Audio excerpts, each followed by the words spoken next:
बेर चढ़ाने का बड़ा महत्व है। यहाँ चढ़ाते हैं कि नहीं चढ़ाते? चढ़ाते हैं।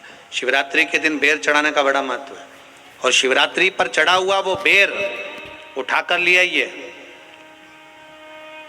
और उस बेर को उठाकर रख लीजिए। मान लो किसी को उदर से जुड़ी हुई जब तकलीफ रहती है, पेट से जुड़ी हुई तकलीफ रहती है, पेट से जुड़ी हुई कोई भी प्रॉब्लम हो, अगर पेट से जुड़ा हुआ कोई भी रोग आपको लग गया और डॉक्टर की दवाई चल रही है, सारी औषधि चल रही है, जो शिवरात्रि पर आपने बेर चढ़ाया है वो बेर अगर आपके यहाँ रखा हुआ है, वो बेर उस रोग वाले व्यक्ति को खिला दीजिए। आधे घंटे के अंदर पेट का दर्द, पेट की तकलीफ, पेट का कैसा भी रोग होगा एकदम आराम लग जाएगा। उस बेर में इतना दम, इतना प्रबलता आ जाती है। शंकर को जो शिवरात्रि के दिन बेर चढ़ाया जाता है।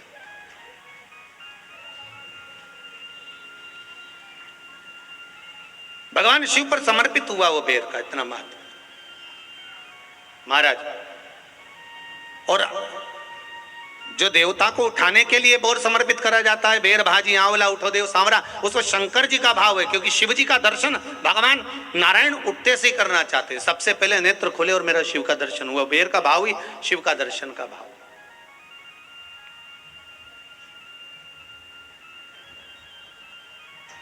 कितनी बड़ी औषधि होगी बेर के अंदर, जरा देखिएगा कि मेरे राम जी शबरी अम्बा के दरवाजे पर पहुंचे।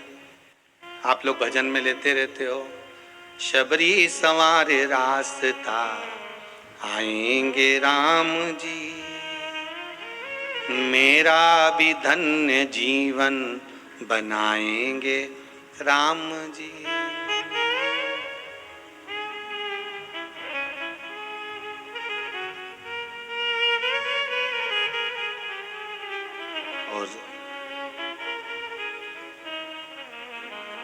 बागों से चुन चुन के वो लेकर आई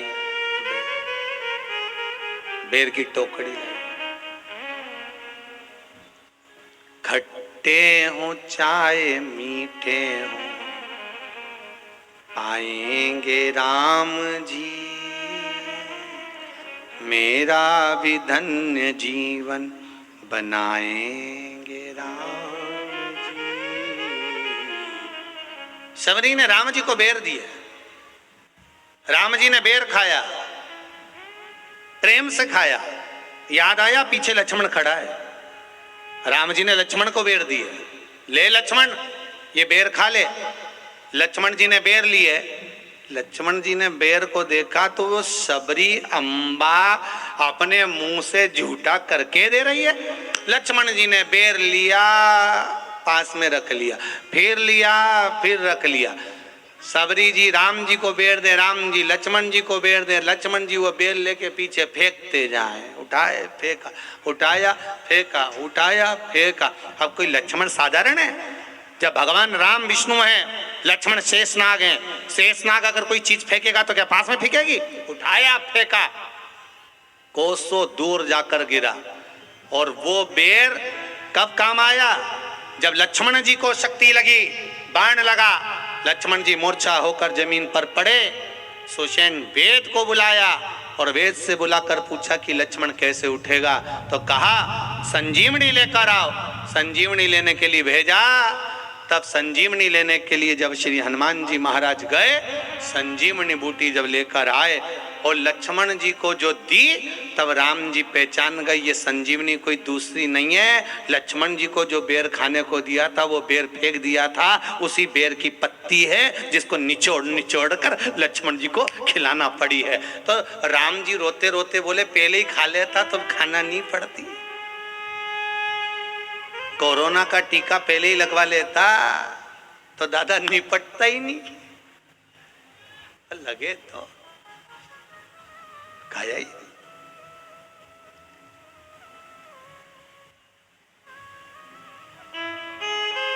यहां तो सीधी सीधी बात है ना। कहा पोलियो की दवाई जन्म लिए बच्चे से लेकर 5 वर्ष तक के बच्चे को पोलियो की दवाई पिलाई जाएगी। पोलियो की दवाई पियो तो हाथ पैर से विकलांग नहीं होगे। बोलो, बोलते कि नहीं बोलते? पियो विकलांग नहीं होगे। जो नहीं पिएगा वो हाथ पैर से विकलांग हो जाएगा। उसी तरह शिव महापुराण की कथा, जिसका जन्म नहीं हुआ, जो माता के गर्भ में है, उससे लेकर जो मर रहा है उस तक के व्यक्ति को सुनाई जाएगी। पोलियो की दवाई नहीं पियोगे, हाथ पैर से विकलांग हो जाओगे। शिव महापुराण नहीं सुनोगे तो काम, लोभ, विषय, आसक्ति से विकलांग हो जाओगे। इसलिए सुनो, ये सुनने का विषय है, इसको श्रवण करना है, हमारे जीवन में उतार ये मिलेगी। प्राप्त होना बड़ा मुश्किल है। शिव महापुराण में कहा था कि आंवले का पेड़ किसी को दान नहीं दिया जाता।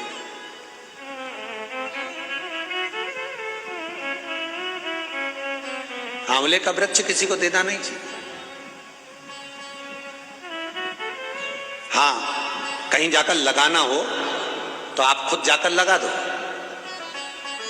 आपको स्वयं जाकर लगाना है, लगाओ। किसी बगीचे में लगाना है, किसी गार्डन में लगाना है, कहीं जाकर आपको रोपित करना है तो करो। पर आंवले का वृक्ष उठाकर किसी को दान नहीं दिया जाता। इसलिए हिंदू धर्म में जब आंवला नवमी का उद्यापन होता है तो आंवला नवमी के उद्यापन में आंवले का चांदी का वृक्ष बनाया जाता है विष्णु पुराण के हिसाब से।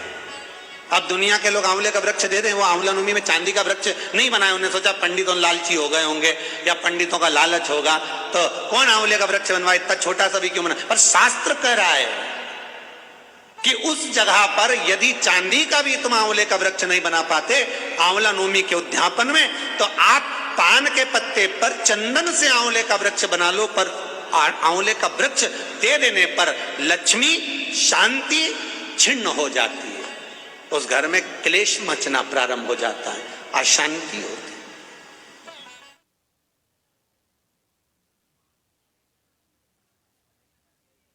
भूमि का भी बड़ा महत्व रहता है। एक भूमि बद्रीनारायण की, वहां पर भी मेरे हरिहर मिलन हुआ है, शंकर का मिलन भगवान नारायण से। क्योंकि जो बद्रीनाथ की भूमि है वो तो शंकर की थी, वो तो भगवान ने विष्णु भगवान को दे दी, उनको अच्छी लगी लक्ष्मी जी को, इसलिए प्राप्त हुआ है। मृदा का महत्व, मिट्टी का महत्व हमारा शास्त्र वर्णन करता है, बड़ा महत्व, बड़ा।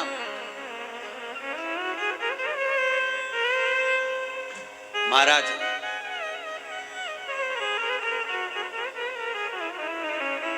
₹1 कमा रहे हो, ₹1.25 खर्च हो रहा है, पैसा हाथ में नहीं दिख रहा, पैसे की कमाई नहीं हो रही, बहुत टेंशन चल रहा है, व्यापार नहीं चल रहा, तिरुपति जाओ। तिरुपति में कहाँ जाना है? मंदिर में दर्शन करना है क्या? दर्शन करो ना करो तुम्हारी मर्जी है। 2 जगह पर तिरुपति में जाना, एक तिरुपति के नीचे कपिलेश्वर महादेव, दूसरा तिरुपति पर ऊपर पुष्करणी। कपिलेश्वर महादेव के मंदिर के पीछे के भाग में जो कुंड है उसका जल, ऊपर जो पुष्करणी है उसका जल। पुष्करणी के अंदर भगवान विष्णु की एक प्राचीन मूर्ति है जल के अंदर, जो साल भर में एक बार निकलती है। आप लोगों ने कई बार दर्शन भी करे होंगे। साल में एक बार भगवान तिरुपति नाथ की, वेंकटेश भगवान की मूर्ति उस पुष्करणी से निकलती है जब पानी कम होता है। तो पुष्करणी की रज लाकर कपिलेश्वर महादेव के कुंड में अपनी कामना कर रज को धोकर, उस रज को लाकर घर में किसी भी स्थान पर रख। वीडियो पसंद आई हो तो लाइक, शेयर, सब्सक्राइब करिए।